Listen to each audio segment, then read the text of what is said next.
Thank you, President, and I'm pleased to make my contribution on this very important legislation. And of course, President, as other members have said, we should acknowledge all those doing great work to keep our community safe and to respond to this significant health challenge. We should also remember, President, how we got here and why we are here. And President, this lockdown, this debate in Parliament today originated in the hotel quarantine fiasco and the refusal of the government to accept ADF support.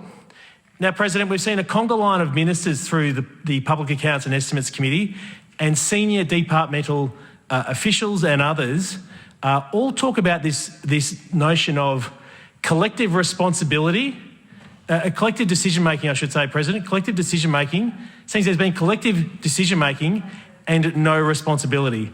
Despite days of public hearings from the Coate inquiry, despite days of questioning at PAYAC, no one has yet taken responsibility for the decision to deploy security guards rather than the ADF to the hotel quarantine process. And that is where the COVID genie was let out of the bottle again. Now, there was some dispute about whether the ADF was on offer until Lieutenant General John Fruin appeared at a Senate committee several weeks ago, and following questions from Victorian Senator James Patterson, it was made clear that the ADF offer was on the table, and indeed that offer was taken up by other states. So we are here debating the extension or the need for an extension of the state of emergency because Daniel Andrews and his government, the Gang of Eight, the COVID cabinet, made policy decisions that let the COVID genie out of the bottle.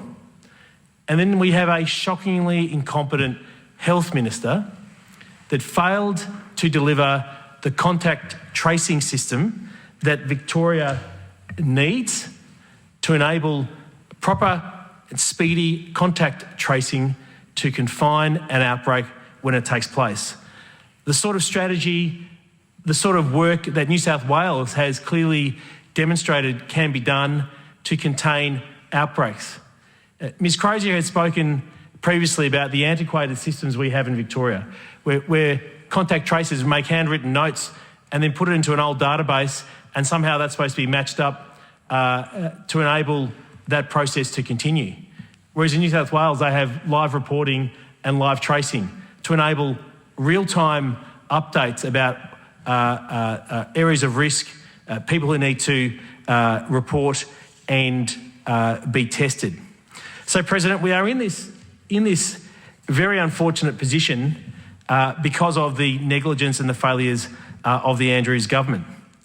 Now, President, what the government is seeking is not just an extension of the current powers, but an extension of the current powers and giving more power to the Chief Health Officer.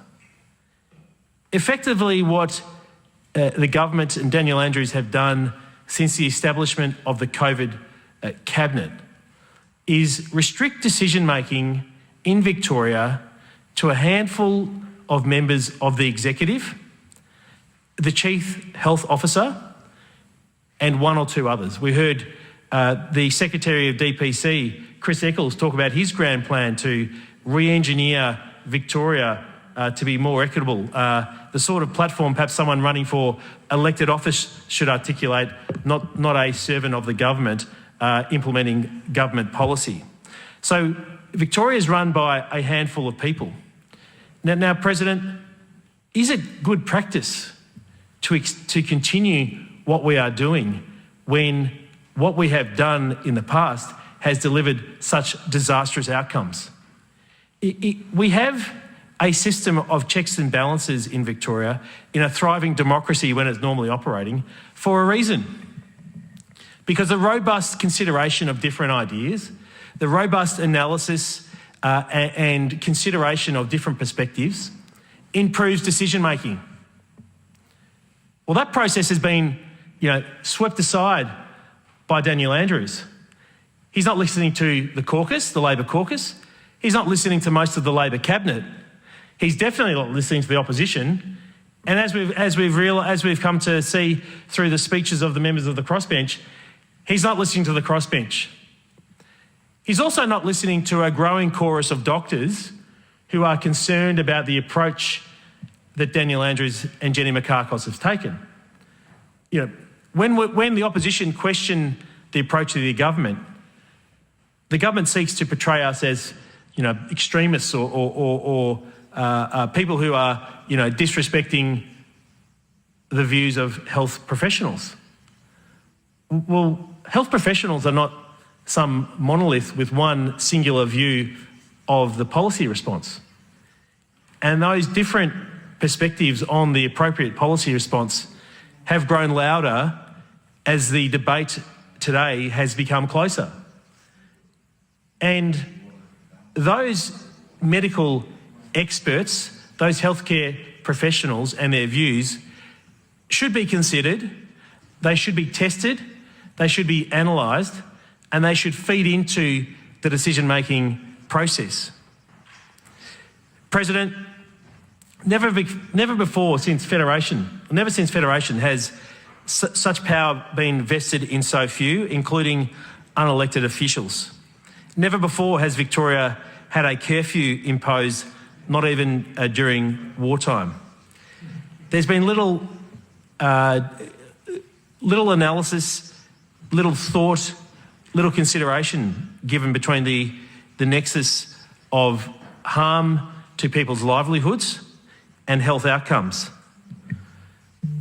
Daniel Andrews has bypassed traditional Westminster cabinet,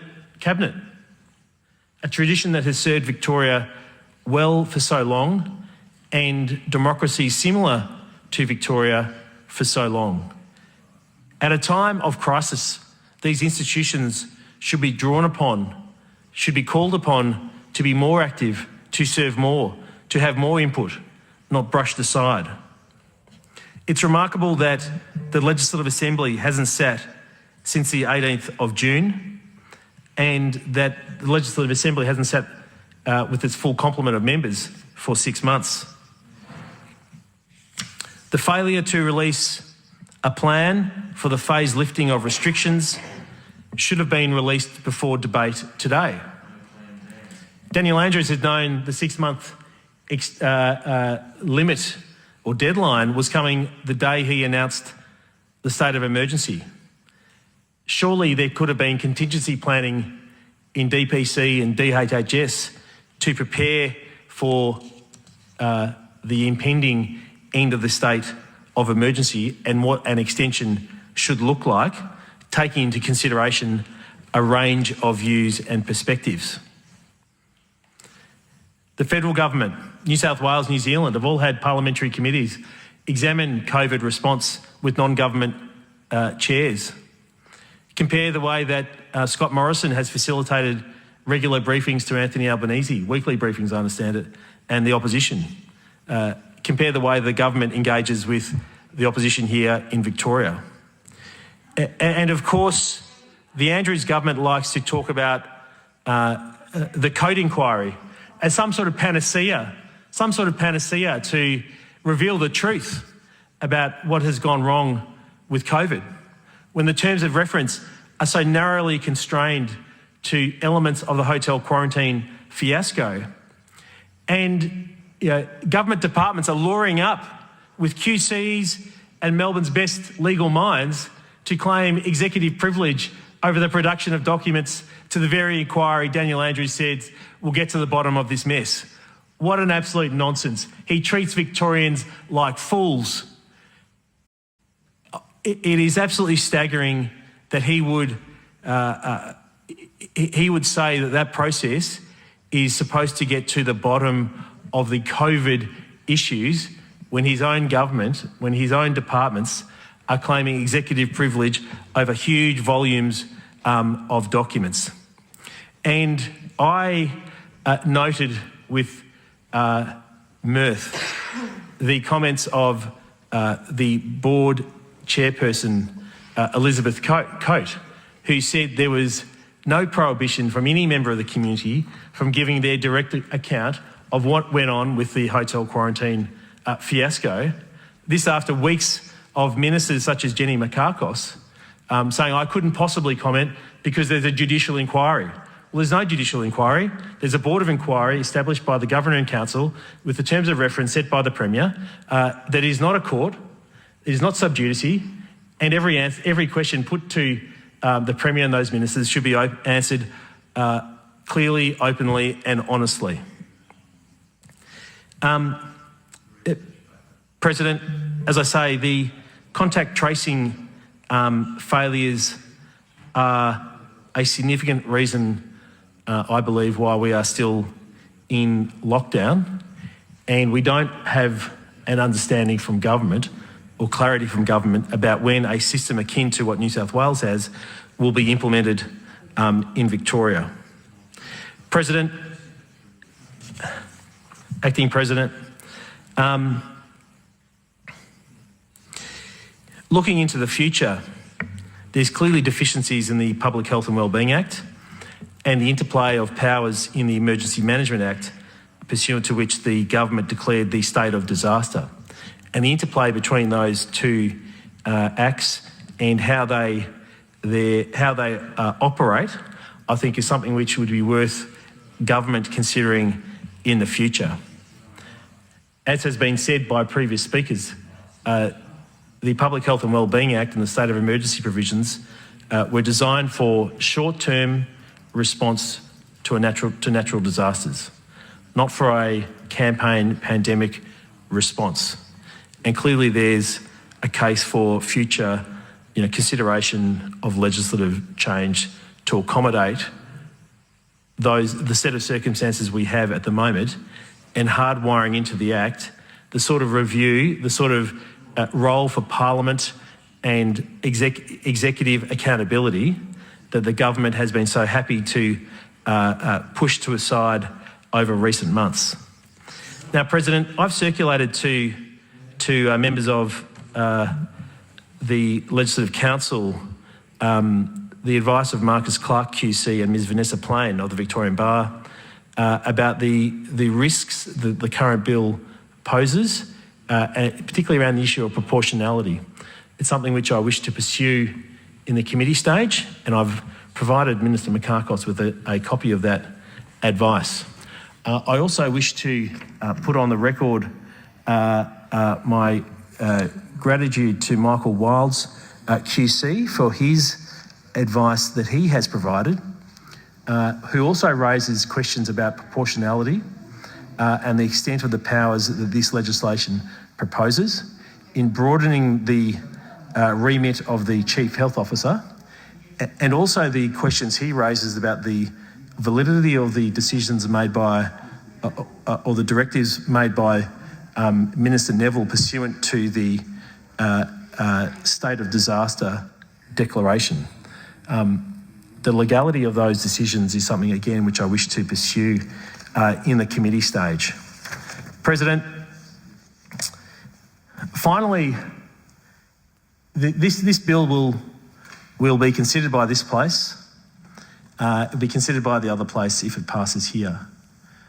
My concern is with the passage of this legislation, if indeed it does pass, is not just for the immediate term, but the precedent that the Premier and the government have set with their past behaviour in recent months and their wish to extend executive power in the future.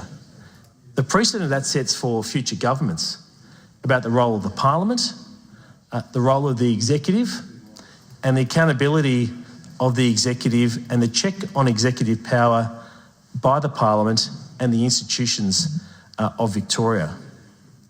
Because, of course, the first time power is used is always the hardest. And now that the Premier has set a precedent for the pushing aside of cabinet government, traditional cabinet government, for the pushing aside of the role of the Parliament, and for diminishing the role of the community in decision-making in these unprecedented times, creates a very dangerous precedent for the future. So, President, I support the amendments that Mr Davis has moved, and his attempt to ameliorate this legislation, improve accountability, improve transparency, and I look forward to pursuing these and other issues in the committee stage of the bill.